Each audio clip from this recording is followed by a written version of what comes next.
Hey everyone, my name is Simpzy. How you all doing? Welcome back to some more FC24 career mode. Here today on the channel we have Season 2 Episode 7 of my Manchester United career series. Here today we have the second leg in the semi-finals of the UEFA Champions League facing Bayer Leverkusen. We've also got a bunch of Premier League action to come, so I hope you all enjoy. If you like the sound of that, feel free to leave the video a like and subscribe if you're new. Thanks. Alright, here we go. Quarterfinals in the UEFA Champions League. We currently sit 5-4 on aggregate against Bayer Leverkusen.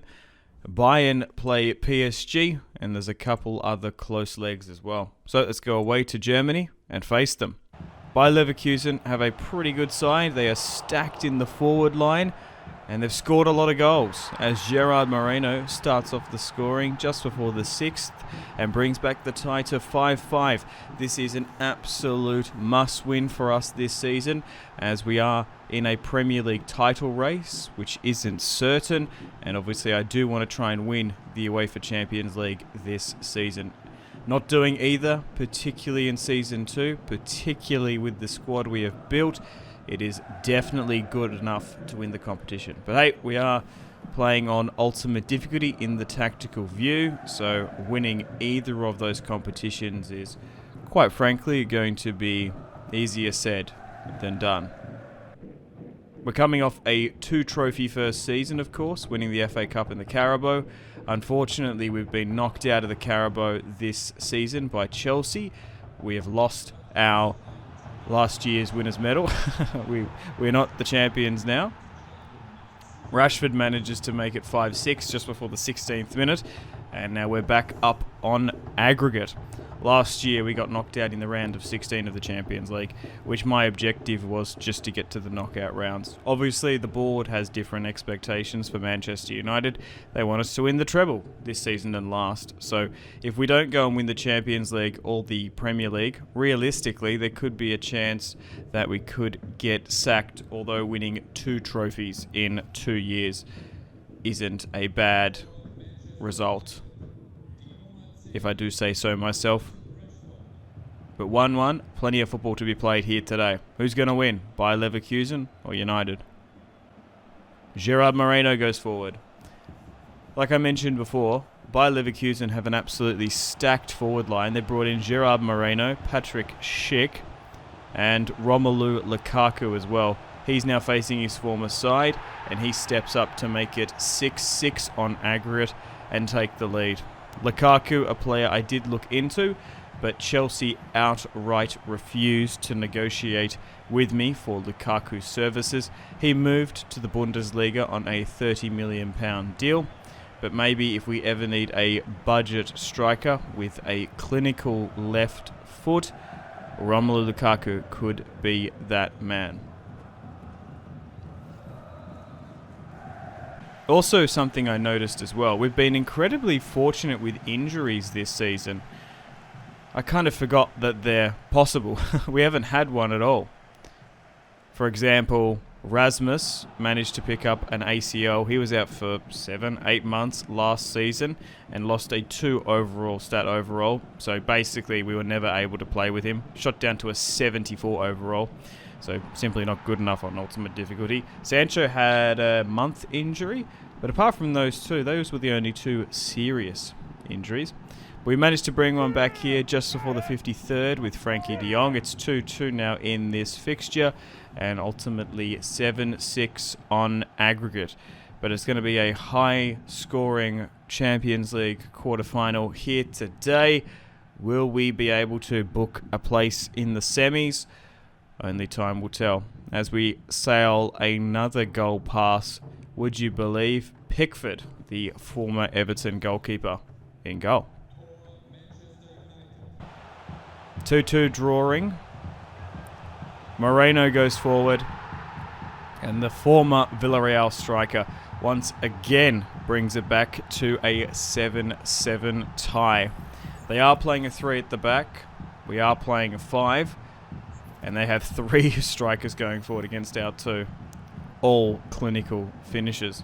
So this is going to be an out-and-out, straight-out shootout.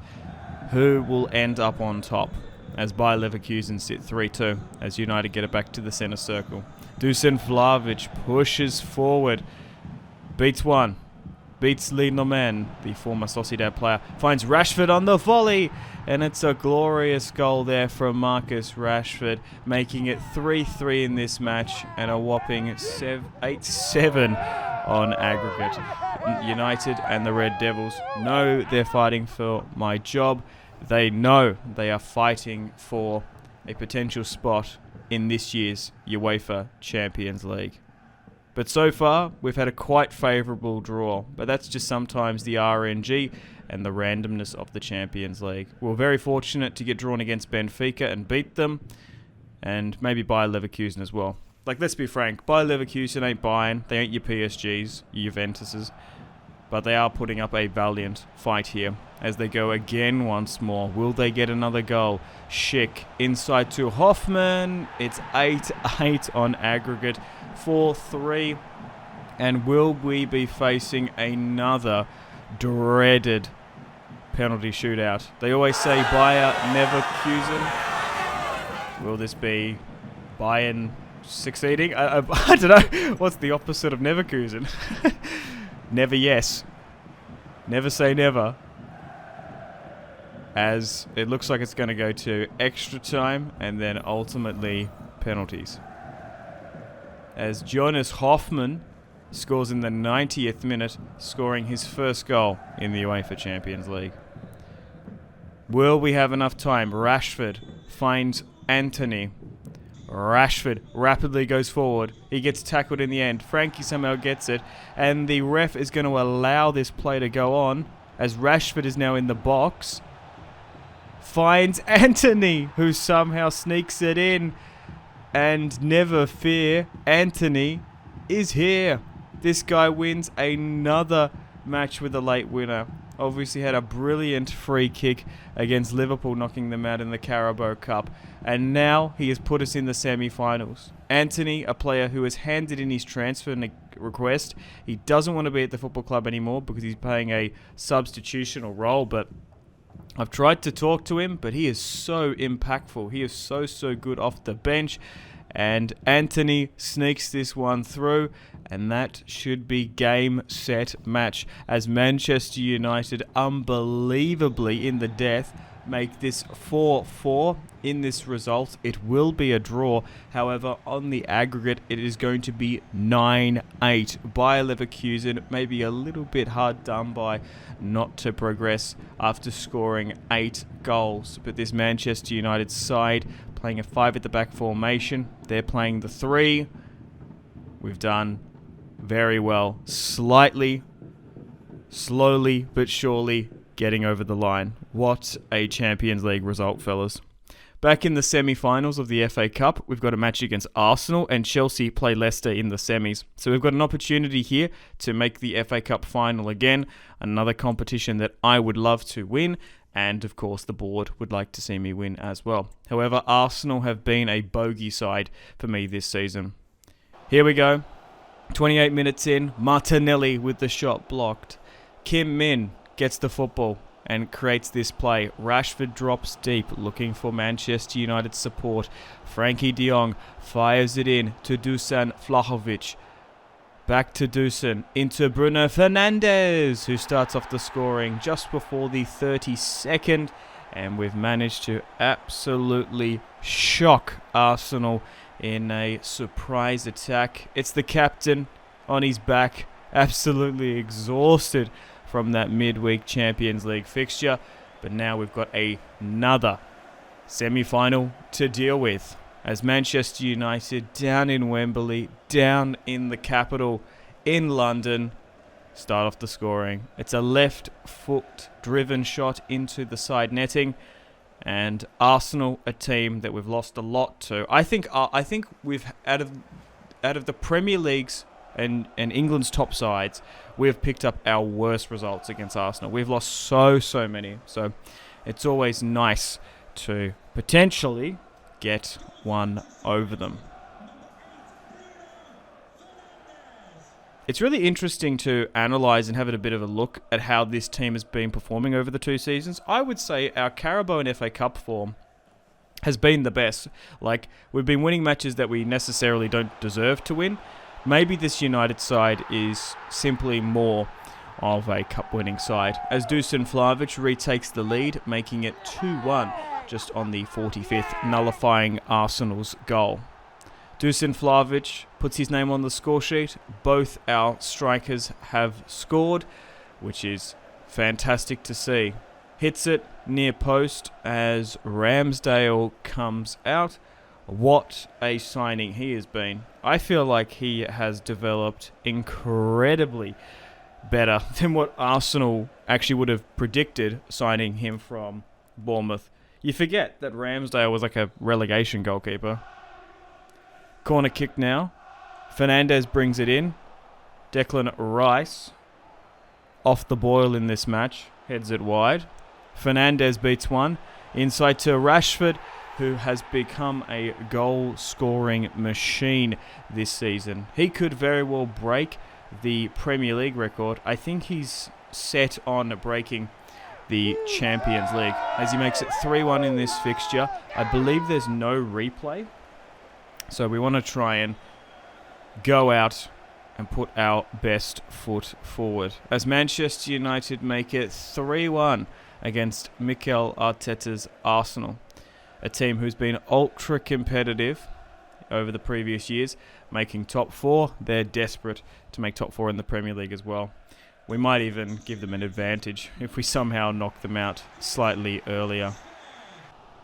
3-1 up, Manchester United, oozing with confidence, want more goals. I've told the boys to go forward as Casemiro gets tackled unfortunately by Zinchenko. Back to James. Oh my god, I called him James. Reece James makes it 4-1 in the 60th. Oh, it's because back in the day we had James Rodriguez playing for in a United Career Series. My god, where's James Rodriguez now? What happened to that guy? He was such a goated footballer in FIFA and Ultimate Team. He was so good. As Reece James goes forward, hits it with a left shot. He's actually got a pretty decent foot on him. He scored a couple of goals. He stepped up. Usually I say, well, fullbacks are unlikely goal scorers because you don't see Dallo scoring a goal that often, but Reece James has scored a couple. 4-1 up against a really decent Arsenal side. I'm surprised they're not doing as better as what I would have thought. They do get another one back here just before the 66th, making it 4-2 on aggregate. Once again, another whopping 6 goals in this match. And Arsenal have a little bit of hope. They have a little bit of breathing room, wanting to go forward. Martinelli, 14 metres out, somehow beats Courtois on the near post. A little bit suspect with Courtois. He's been alright this season. Looking at the stats on the grand scheme of things, I think he's been an improvement on Onana. But I think just ultimate difficulty on this career series, it's really hard not to concede goals. It's very easy to score, but I think maybe as a general rule, towards the higher difficulties, Ultra and Legendary, they are simply just not very good goalkeepers. Even on the 90 to 88 rated. But at the end of the day, we are still playing on default sliders. Let me know in the comments your suggestions. Or maybe there's a slider pack that I could potentially look into. What do you guys reckon in the comments? 5-2 up. Arsenal trying to get one back. Kim Min solid at the back. Unfortunately, we lose possession. Partey finds Jesus. But in the 90th minute, Arsenal somehow just get their third. But it could be just a little bit too late for the Gunners to try and capitalise on this one. They're celebrating, but they simply don't have time. Unfortunately, we couldn't win it back. It was a valiant sliding effort to release Gabriel Jesus, and I'm surprised he's converted that one. As you can see here, it comes off the inside of the right post. With only a little bit of time remaining, there's no time to make substitutions. We could use it as a tactic to waste, but I think we've got this fixture well and truly wrapped up. And that's it. Full-time whistle blows.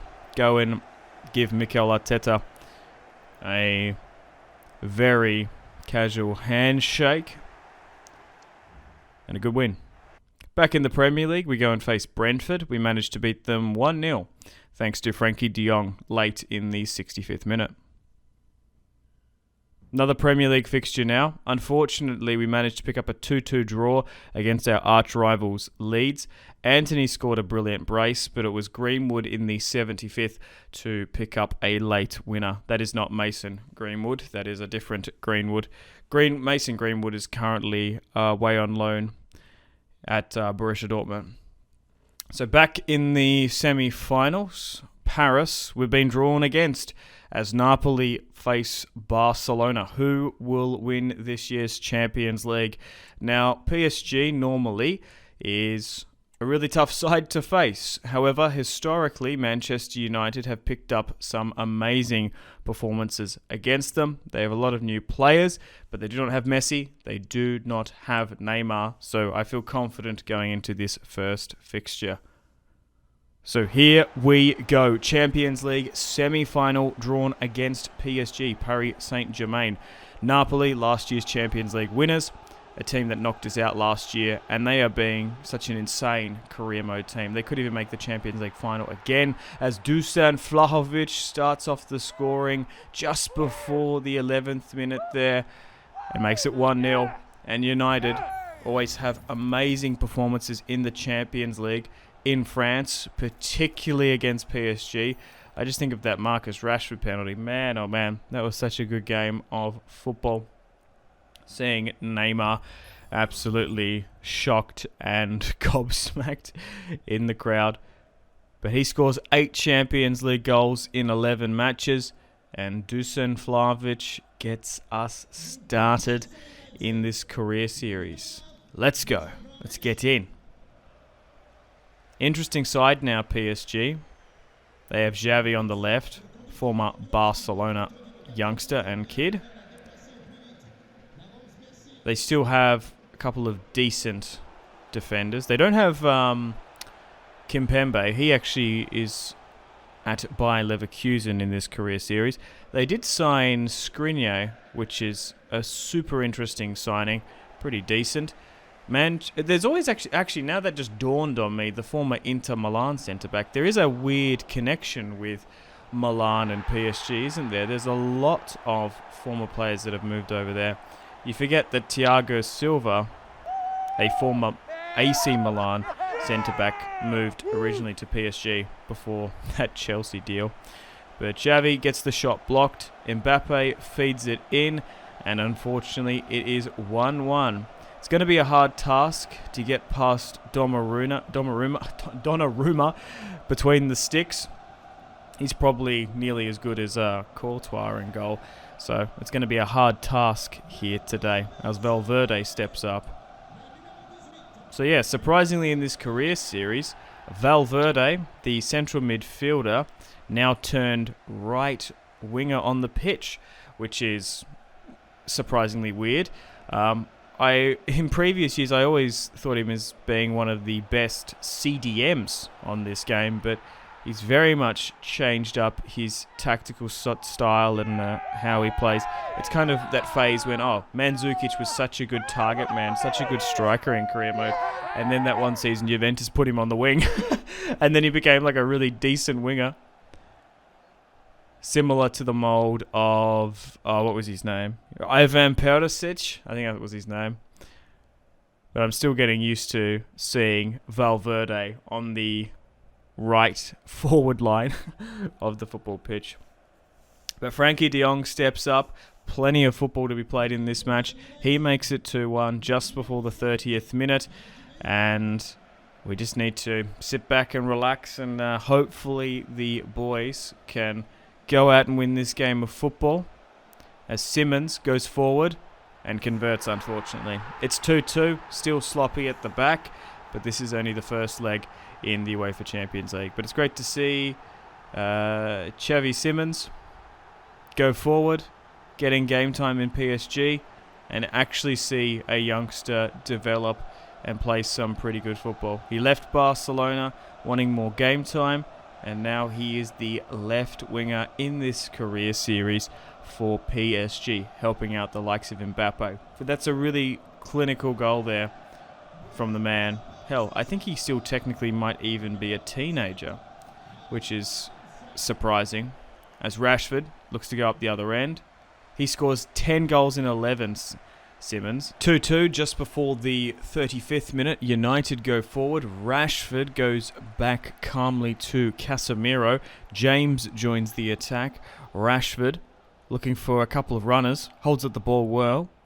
Rashford now works his way into the box. Finds James on the overlap. Reece James finds Bruno Fernandes somehow. And that's an unbelievable goal. Very, very limited time before he could get the shot away. And it's 3-2 just before the 40. And he hits it with his left foot as well. I thought it was surely going to be a block or maybe a deflection. But look at that. Somehow hits it so quickly. As it looks like Skriniar went to put out a leg but couldn't stop the shot.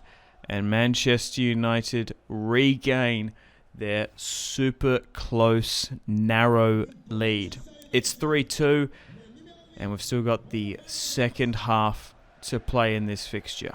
3-2 up, Manchester United seeking another goal, but unfortunately Dalot gets chopped down there by Valverde. I think that was a little bit malicious than what it was. Probably deserving of at least a yellow card. Hacks into the back of him, forces the football out of play, bringing back the CDM and defensive mindset he had for so many previous years. As Luke Shaw now looks to bring it out from the back from United. Interesting ball in. Ultimately finds Casemiro. United looking for goal number 4. Dusan Vlahovic gets dispossessed. But Truffert finds Valverde, back to Xavi Simons, and unfortunately we've managed to concede a counter-attack and then ultimately a goal to top it off. That's goal number 11 for Xavi Simons, and it's 3-3 just before the 53rd, and it's saying, hey, go on me baby, I am now nearly the Champions League top goal scorer. It's 3-3, and this match is going to go down to the absolute final wire here at the Parc des Princes. Xavi Simons comes in, hits it with his right foot. Courtois, unfortunately, could not get a glove to it, and it's going to be super close. Coming to the absolute dying minutes of this match, in the 79th minute, Bruno beats one, goes all the way back to Kim, Vlahovic to Frankie, a brilliant ball over the top to Reece James, who heads it only as far as Rashford, and Rashford, would you believe it, it couldn't have been anyone else, back in Paris, at the Parc des Princes, Rashford scores a late Champions League winner in this match, like he did with that penalty all those seasons ago. It's 4-3, and we've kept our Champions League final dream and ambitions alive, as Rashford has scored a whopping 15 goals in 11, and I think with that goal, he actually might have technically broken the Champions League goal scoring record. What a result. And will there be another goal? No, that's it. 4-3. Manchester United beat PSG. And unfortunately, on that note, guys, it's time to end the video here. Thank you very much for watching. Like and subscribe if you haven't already. If you've enjoyed Season 2, Episode 7 of this Manchester United realistic and sensible career series, we're 4-3 up. We are now in the semi-finals of, the final of the FA Cup. We are still in the semi-finals of the Champions League. We've got to face PSG at Old Trafford. Then we've got the Premier League campaign to deal with. So we're coming to potentially the last episode of Season 2 in the next one. We've got some Premier League fixtures to deal with, but we are slowly but surely winding down Season 2. where will we end up? Let me know in the comments, feedback and suggestions, of course, and players you would like me to sign. My name has been Simpzy. Make sure to take care of yourselves. Have a fantastic rest of your day, and I will see you in the next one. Cheers.